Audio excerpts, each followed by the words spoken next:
Pemerintah Kabupaten Badung memprediksi adanya lonjakan signifikan dalam jumlah kunjungan wisatawan saat perayaan libur Natal 2024 dan Tahun Baru 2025.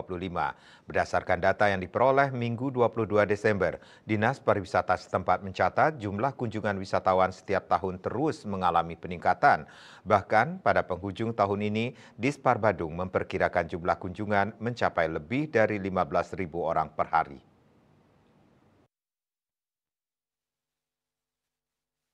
Kepala Dinas Pariwisata Badung Inyoman Rudiarte mengungkapkan bahwa hingga November 2024 total kunjungan wisatawan ke Badung telah mencapai 5.871.031 orang.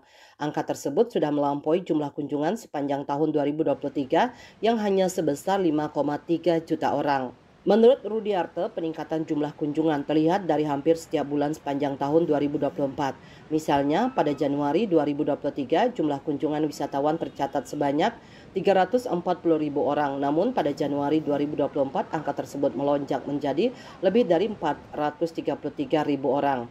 Demikian pula pada Februari 2024 jumlah kunjungan meningkat 30% dibandingkan periode yang sama tahun sebelumnya, yaitu dari 325.000 menjadi 467.000 wisatawan.